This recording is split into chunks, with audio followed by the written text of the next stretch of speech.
Reliance ઇન્ડસ્ટ્રીઝના chairman Mukesh અંબાણીના પુત્ર અનંત અંબાણી અને encore હેલ્થકેરના CEO Viren મર્ચન્ટની પુત્રી રાધિકા મર્ચન્ટ આ વર્ષે લગ્નના બંધનમાં બંધાવા જઈ રહ્યા છે.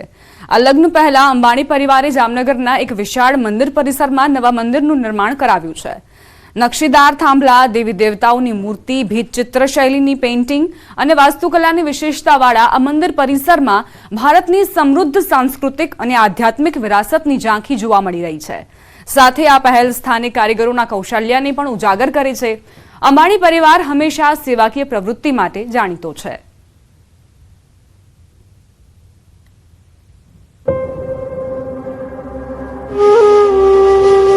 नीता मैम ने बहुत शुभ अवसर पे बुलाया है अनंत जी के शादी में और सभी 14 मंदिरों का निर्माण हुआ है.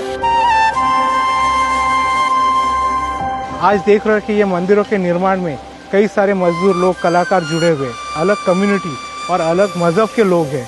भगवान जी के ये शुभ कार्य में ऐसा लग रहा है कि सारा हिंदुस्तान जुड़ा हुआ है और ये कार्य सफल हो रहा है.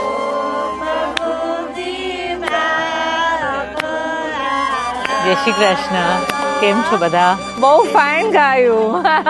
તું રોજ મંદિર આવે? હા, રોજ. અરે વાહ. બાય. આવજો. ગમે છે પણ બધું સારું લાગે છે? આ બધું પરમેનન્ટ છે. એકવાર થઈ જશે પછી તમને લોકોને બહુ આનંદ આવશે અહીંયા. જય શ્રી કૃષ્ણ આપને સબ. જય શ્રી કૃષ્ણ આપ સબકો.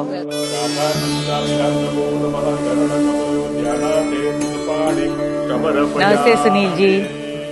ये सब बनाने के पीछे इतनी सुंदर मूर्तियाँ, उसके बारे में कुछ बताइए. रूपभेद प्रमाणानि भावलावण्य विवेचनम सादृश्य वर्णिका भंगस्य इति चित्र षडंगम. ये जो हम लोग के षडांग के जो नियम है, इसी आधार पर ये सब रचना की हुई है. मंदिर की रचना, उनके मूर्ति, रूपभेद मतलब आकारों की विविधता, प्रमाणानि उनकी हाइट्स, भावलावण्य, नवरस के प्रति होने वाले मंदिरों से आने वाले भाव, योजना, सुंदरता, वर्णिका भंगस्य मीन्स टेक्सचर्स, कलर्स, ये सब यहाँ पे हम लोगों ने लाने की कोशिश की है. यही चित्रकला, शिल्पकला और वास्तुकला का मेन अंग यही है. ब्यूटीफुल. जय श्री कृष्ण. जय श्री कृष्ण. ना बारीक काम आपने किया है, तो आपने कहाँ से सीखा? पहले तो बहुत बहुत धन्यवाद मैं आपको देना चाहता हूँ. और जहाँ तक मेरी कला का ये है तो मैं बचपन से ही इसमें रुचि है मेरी. तो आपने खुद सीखा ये सब? खुद सीखा, फिर बाद में हमने गुरु भी बनाए अपने. गली गली जाके मैं दुकान दुकान पे चाय बेचता था लोगों को. अच्छा. और साथ ही समय निकाल के अपना पेंटिंग भी करता था. मतलब वो कार्य मैंने छोड़ा नहीं. भगवान की कृपा आप पे ऐसी ही रहे.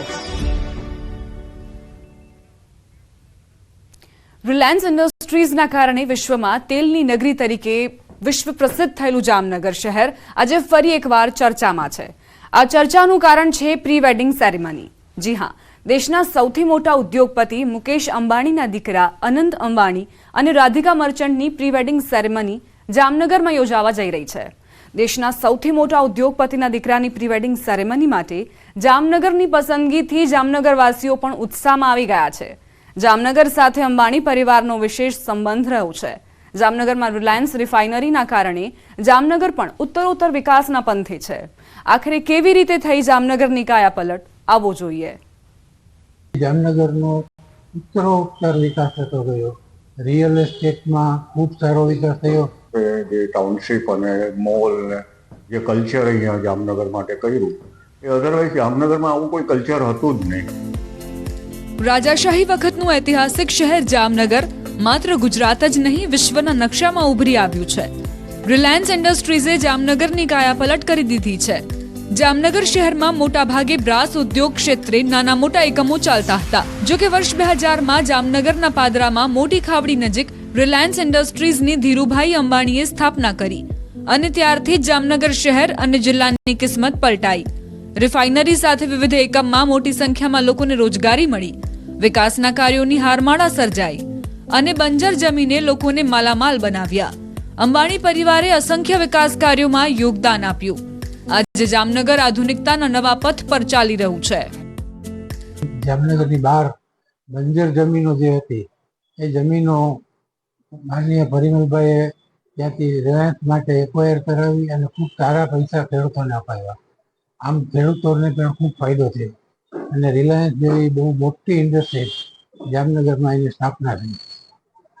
ત્યાર પછી જામનગરનો ઉત્તરોત્તર વિકાસ થતો ગયો.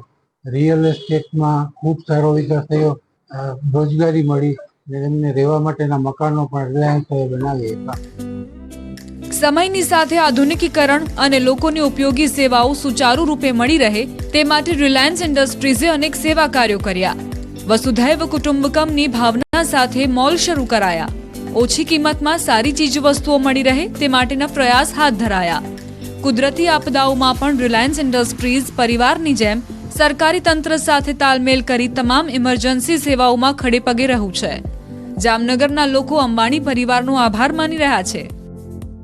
પણ રિલાયન્સની આવતા પ્રોપર્ટી તો બરાબર છે, પણ એની સાથે સાથે બીજી જે સમૃદ્ધિ થઈ જામનગરમાં, જામનગરની આટલી એક આપણે ખાલી મુંબઈની ફ્લાઇટ આવતી હોય, જામનગરમાં આટલી બધી ફ્લાઇટ્સ આવે છે, જામનગરમાં રેસ્ટોરાં એટલા બધા થઈ ગયા, જામનગરમાં બધી વસ્તુ ઉપલબ્ધ થવા માંડી.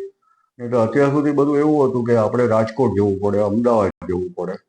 પણ થેન્ક્સ ટુ રિલાયન્સ કે રિલાયન્સ અને એસઆર જેવી રિફાઇનરીઝ આવી, એમાં રિલાયન્સે જે ટાઉનશીપ અને મોલ ને જે કલ્ચર અહીંયા જામનગર માટે કર્યું, એ અધરવાઇઝ જામનગરમાં આવું કોઈ કલ્ચર હતું જ નહીં. જામનગરમાં રિલાયન્સ આવતા લોકો સમૃદ્ધ બન્યા છે. રિયલ એસ્ટેટ ક્ષેત્રે ખૂબ જ વિકાસ થયો છે. આર્થિક ઉપાર્જનની નવી દિશાઓ ખુલી છે. રિલાયન્સ જેવી વિશ્વવિખ્યાત ઓઇલ ઇન્ડસ્ટ્રીઝ સ્થપાતા દેશ વિદેશના મહેમાનો પણ અવારનવાર જામનગરના મહેમાન બને છે, જેને લઈને ટુરિઝમ ક્ષેત્રે પણ વિકાસ થયો છે. નાનું એવું જામનગર રિલાયન્સ ઇન્ડસ્ટ્રીઝ સ્થપાયા બાદ વિશ્વ ફલક ઉપર ઓઇલ સિટી તરીકે ચમકવા લાગ્યું છે. આ ચમક ધરાવતા સિટીની વાત કરીએ તો અહીં ચોતરફ વિકાસ થયો છે. રિયલ એસ્ટેટ હોય, રોડ રસ્તા હોય, આબાદી હોય કે આર્થિક ઉપાર્જન હોય, તમામ ક્ષેત્રે લોકો રિલાયન્સ આવ્યા બાદ વધુને વધુ પ્રગતિશીલ બન્યા છે અને વિકાસશીલ બન્યા છે. જ્યારે જામનગરમાં રિલાયન્સ નહોતું ત્યારે એક નાના સિટી તરીકે ઓળખ ધરાવતું આજ વિશ્વના ફલક ઉપર રિલાયન્સના આવવાથી જામનગરનું નામ ગૌરવભેર લેવાઈ રહ્યું છે અને અહીં વિકાસની પણ અનેક તકો જોવા મળી રહી છે. કિંજલ કારસરિયા, ન્યૂઝ 18 ગુજરાતી, જામનગર. હવે આગળ વાત કરીશું સરકાર દ્વારા કરાયેલા વંચિતોના વિકાસની.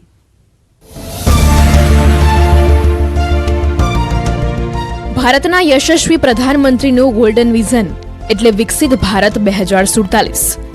પ્રધાનમંત્રીના વિઝનને રાજ્યના કર્મનિષ્ઠ અને દીર્ઘદ્રષ્ટા મુખ્યમંત્રી ભૂપેન્દ્ર પટેલના માર્ગદર્શન હેઠળ રાજ્યના નાણામંત્રી કનુભાઈ દેસાઈએ વંચિતોના વિકાસ માટે પણ બજેટ 2024-25માં સામાજિક ન્યાય અને અધિકારિકતા વિભાગ માટે કુલ 6,193 કરોડની જોગવાઈ કરી છે.